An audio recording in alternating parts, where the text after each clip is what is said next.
Henry's grandmother had always been an odd person. She had the highest level of anxiety of any person he had ever met. Always obsessively cleaning and never able to sit still. She was exhausting to be around. That wasn't what really disturbed Henry, though. It was the dolls.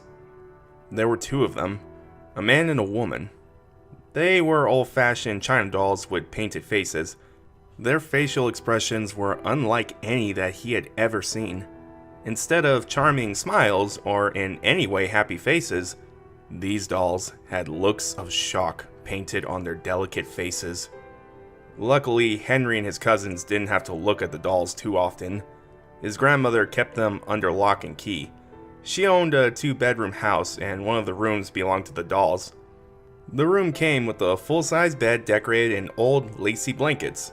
Old, wooden furniture sat in the room, and the walls were decorated in floral wallpaper. Only she was allowed in that room. She had divorced her husband of 47 years because he had accidentally knocked the female doll down, causing a small crack on the ivory cheek. It didn't matter that it was an accident or that he apologized. A happy marriage that had brought forth 3 children was over because of the stupidest of reasons. Ever since then, no one was allowed in that room. Guests slept on the pull-out couch, or an air mattress if they stayed overnight. Pointing out that there was a perfectly good bed being inhabited by 2 inanimate objects would only result in screaming and tears. It was a sad day when Henry's grandmother was diagnosed with Alzheimer's. It progressed so quickly that within 2 months, she had to be placed in a nursing home for around-the-clock care. She forgot who Henry was, as well as his cousins.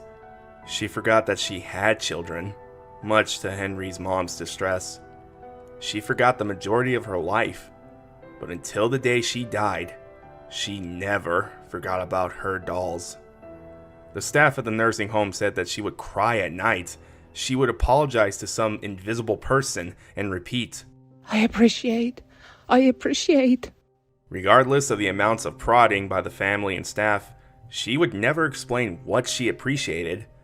She withered away and passed within 6 months. The funeral was bittersweet. On one hand, it was sad to see her go, but on the other hand, it was nice to know that she had found the peace she never had in life. After the service, the family went to listen to her last will and testament. All assets were split up equally between her 3 children, but Henry was surprised to find that he also had been left something. To my darling grandson Henry, I leave my most prized possession, my dolls.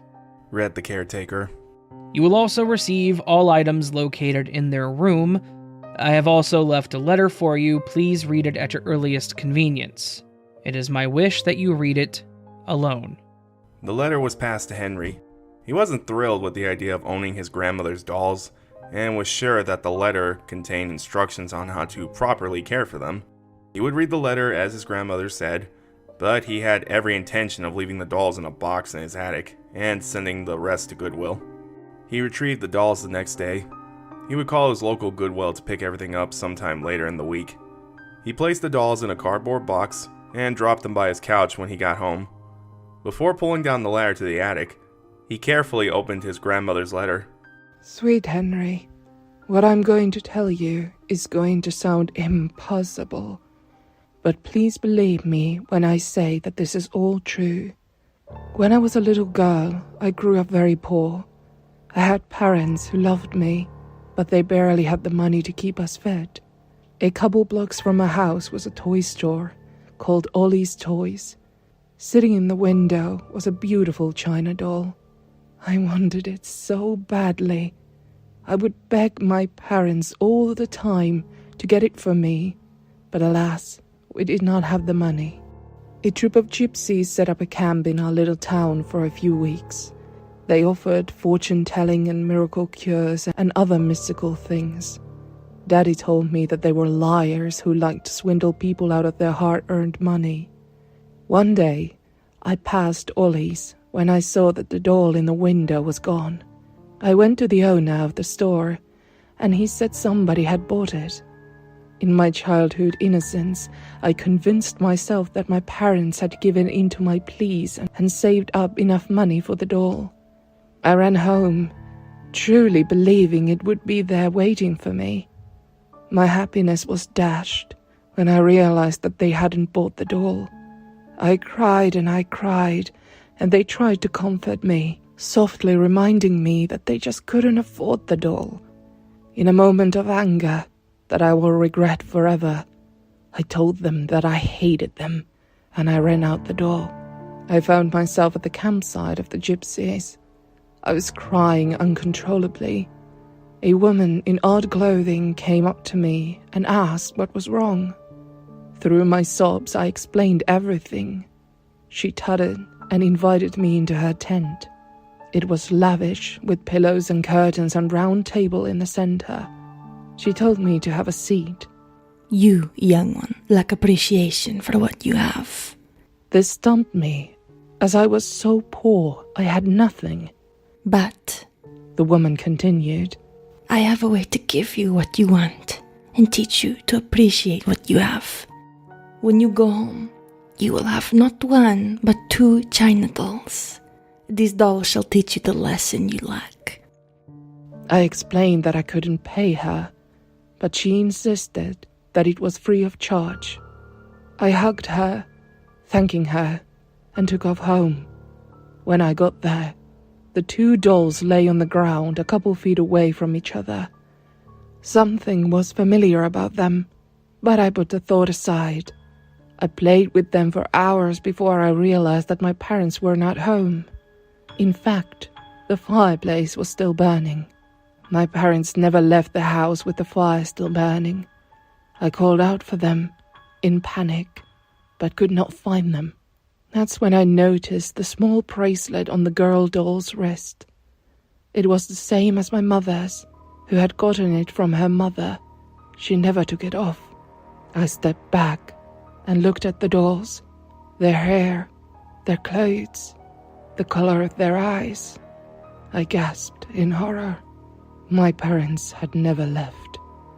I had been playing with them for hours. I ran as quickly as I could back to the gypsy camp, ready to plead for the mysterious woman to turn my parents back into themselves. I understood what the woman meant by appreciating what I had, and by God, I did. I had learned my lesson. I rounded the corner only to find that the gypsies had already left town. I prayed. I cried. I screamed into the night. But when I got home, I was greeted by the 2 china dolls. Nothing I do can make up for what I have done, but I have tried my best. All the furniture you inherited came from their bedroom. I tried to keep them comfortable and peaceful, never sure if their souls remain in the dolls. Now I give them to you, Patricia and Charles Hunt, my parents. With love, Grandma Ethel. Henry looked at the paper with disgust. His grandmother had actually believed that these dolls were her parents, and that she had sentenced them to a fate worse than death. Her crazy actions through the years made sense. She had truly been insane. Henry looked at the dolls. There was no way in hell he was keeping the things that had tormented his poor grandmother her whole life, not even in his attic. He took the dolls out of the box and laid them on the ground none too gently. He stormed out into the garage, only to return back with a hammer. With all of his might, he brought the hammer down on the male doll's head, making it crack open like an egg. He blinked, and then screamed, the hammer falling out of his hand. Lying where the doll had been a moment ago was the body of a man. His face was crushed in, and blood was pooling everywhere. He was wearing the same clothes that the doll had been wearing.